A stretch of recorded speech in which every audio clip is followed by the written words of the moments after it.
Hi guys, I'm Ryan Houston and welcome to my fly tying channel. The channel contains hundreds of different videos catering from beginners right through to the more advanced tyers and covering flies and patterns from all around the world. If you like what you see, stick around until the end of the video where generally you'll find the pattern description, and don't forget to hit that subscribe button down below. Let's get on with the show.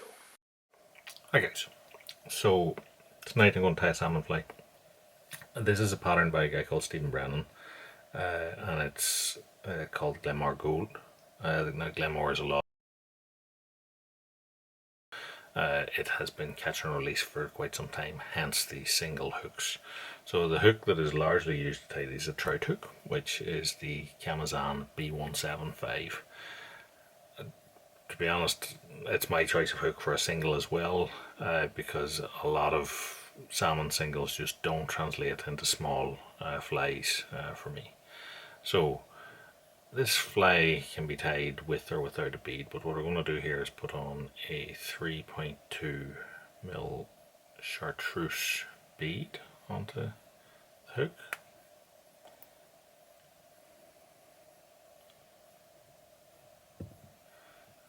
And these hooks, well, you're talking about a size 10 or a size 8.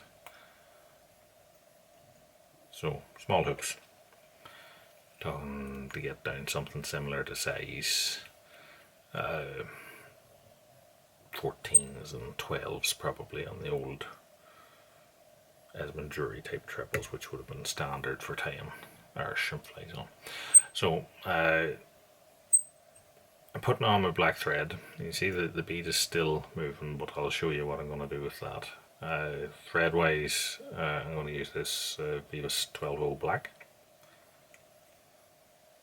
I'm going to put on a coating of black thread there, but I've taken it back up to the back of my bead. So, tail. For the tail we're going to use Orange Arctic Runner. So take a small bunch of that.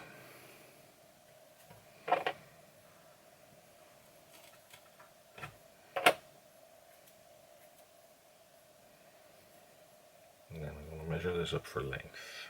So on a tail that's maybe 1.5, 2 times or so the length of the fly.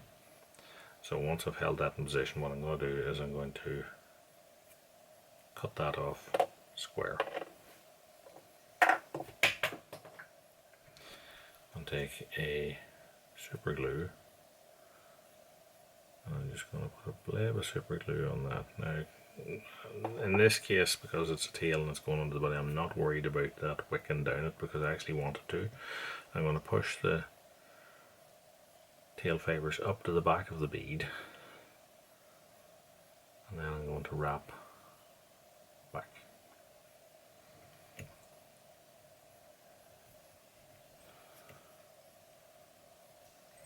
So the super glue that's in that and the thickening that that then creates will create a dam that will stop our bead from moving. So this is now all held in place. So I'm going to put in the flash material. So Stephen told me he originally used a different type of flash to what he currently does now, but between him and his friends experimenting, they've come up with pearl crystal flash as being the best, or pearl crystal hair. So on this size of fly I'm going to go for a small or medium crystal flash. I think the bigger stuff's maybe a little bit ignorant for it at this size. Now you notice I've tied in 2 strands pointing forward here. I'm stretching this back, then as I tie it back to the same point as the tie-in of the tail, and then trimming that off, not full length. I want some of the fibres of the tail longer than it. The reason for this is I'm going to fold this back over the wing when it's tied. I suppose that's like original cascade type tying. Now, body. Simple body, which is a gold dubbing. So I have mixed a holographic gold here with an old gold, sort of give it a bit more richness in colour. Some holographic golds tend to be quite almost whitish, I find. So we're just going to dub on the body that. Very simple to make holographic bodies out of that stuff. And then I'll take a few fibres of it here, pull them into like a bunch. I'm going to tie that in.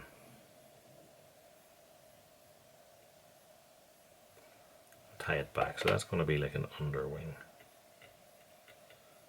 of a gold light bright material. So for the wing on this fly, what we're going to use is this, which is black fox mask. Now there's nothing that compares to the quality of the hair you'll find on a good fox mask for small fly wings. So I'll take a bunch of that, hold it by the tips and just take out the shortest of the underfur, and then we're going to measure this up. So I'm going to come back maybe halfway into the tail with this, so then transfer hands, and again cut that straight across, and again a little dab of super glue to secure this, but very light. You just want to sort of kiss the end of it with it, just enough to wet the very end of it. Set it up there till it's level with the back of the bead, and then tie down on it while it's still wet. And then I'm going to pull my 2 strands that I'd left here backwards, and then cut them off level with the wing length.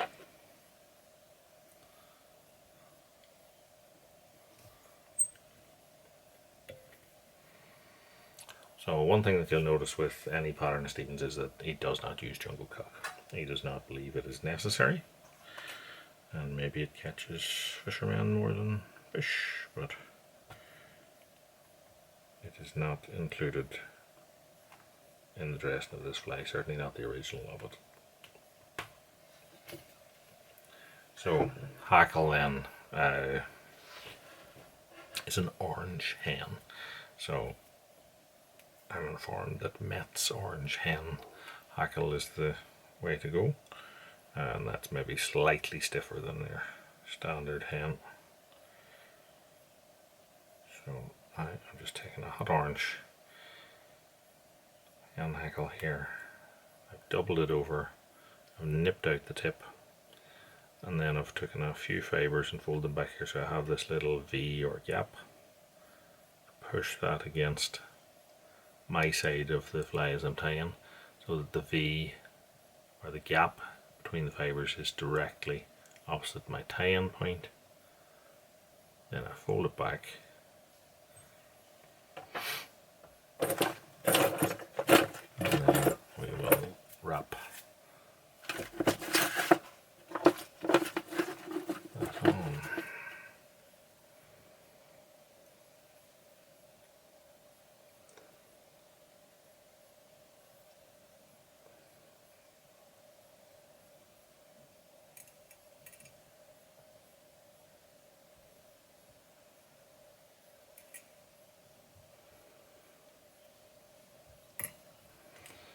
Couple of wraps, hold it in place, fold my stalk back and tie over it, and then trim or snap that off.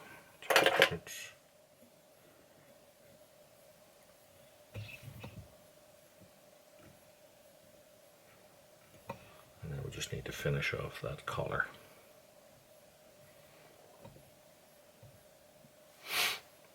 So to do that, you can either use super glue or varnish. I'm going to use clear varnish here, and I'm just going to run clear varnish on a couple of inches or so of my thread,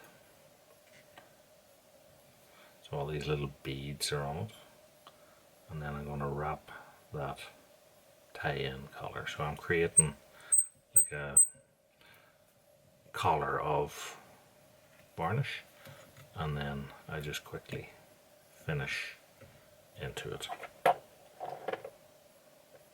All the wraps there then are secured through that varnish. Now once that dries, I will give it another coat of varnish, but that essentially is our Glenmore Gold tide. So thanks to Stephen for the dressing of this, and hopefully it catches you a few fish. So thank you for watching until the end of the video. Please take this opportunity to hit the subscribe button down below. Tell your friends about the channel, and if you want to watch some more of my content, then check out some of the links that are appearing in your screens at the minute. As per usual, I hope you enjoyed the video, so until next time, tight lines, and thanks for watching.